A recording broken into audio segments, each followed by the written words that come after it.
I got a question the other day from a viewer named Daryl. He is getting into process serving. He's about to do his first one and he's really wants to make sure he gets it right. He asked me if I had a video that just went step by step through serving process, something that he could listen to over and over again just to really get it into him so that he does it well. Here's that video, Daryl, and anybody who needs it. There are really basic steps. I'll cover them and then I'll expand on them just a little bit. Step 1, you pick up the service pack that you need to serve. Step 2, you hold back the return of service page for yourself. Step 3, you serve the papers. Step 4, you take the return of service page and you file it with the clerk of courts. In its simplest form, that's all there is to process serving. To expand just a little bit, I like to take one extra step and let the law firm or the client, usually a law firm, know that I have filed a return of service. At that point, bill your client, collect your check. That's it. That's the whole process. Let me expand just a little bit. Step number 1, pick up the papers.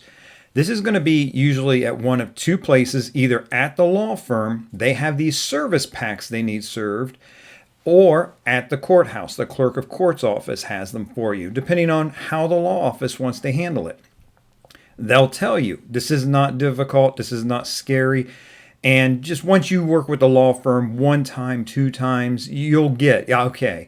So what you'll hear them say usually, and don't try to interpret it, ask them, but they'll say, we've got some packs for you to pick up. Usually, if you picked them up from the law office before, that means they have them down there. You'll run in, you'll get them from the front desk person. If it's a small firm, you'll get it from the attorney, maybe the office manager, even an intern. Just there's going to be a pile of papers there for you to pick up.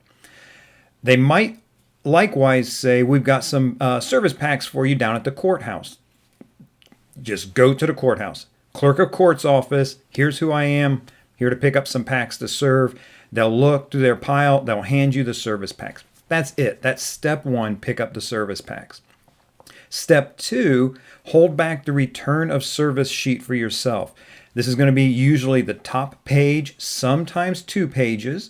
If it's more than 1 page, usually they're stapled together or clipped together. And then the rest of the pack is stapled together or bulldog clipped together, depending on how big it is. But you just save that top page or 2 that should pretty clearly say return of service. And once you know what one looks like, you can find one over at ShadowAnyone.com, an example one to look at.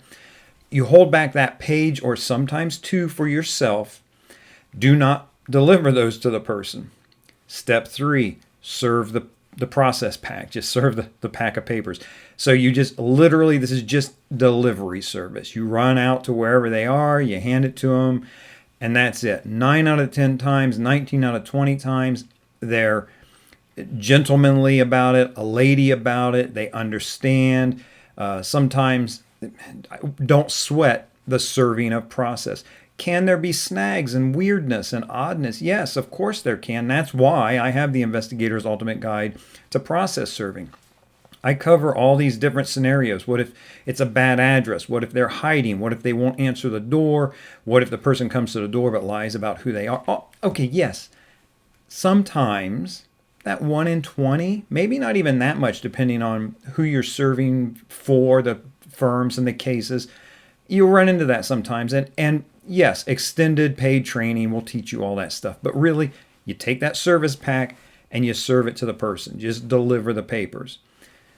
Then, step 4, you take the return of service page that you held back for yourself and you fill it out. It's fill in the blank. It's check boxes. So you check off, yes, I served this person personally at such and such time and date and location. You sign it and you file that with the clerk's office. Nothing scary there. You go down to the clerk's office with your piece of paper, that return of service. You slide it across the desk. They punch it in usually a time clock to date time stamp exactly when it was filed, and that's it. It is technically an affidavit. It's technically a sworn statement. You cannot lie on it. You should never lie on this. Don't even get me started on the ethics of this. Do your job well. Do your job honestly. Once you file that return of service, you may want to do step 5. I particularly like to do this, which is to get a copy of that filed return of service. for yourself. And this you can give to the law firm or give them a photocopy of that to the law firm. You're notifying them. You're letting them know that the pack was served. Maybe the law office wants this. Maybe they don't. I have found that they always like this. It's that nice little professional courtesy, that little edge that other process servers aren't doing. And again, once they hire you and see that you do a professional job, you reflect well upon them and the law firm, you're successful in all reasonable circumstances where you should be expected to be successful. And then you're doing this above and beyond thing where you're giving them the copy of the return of service that you filed.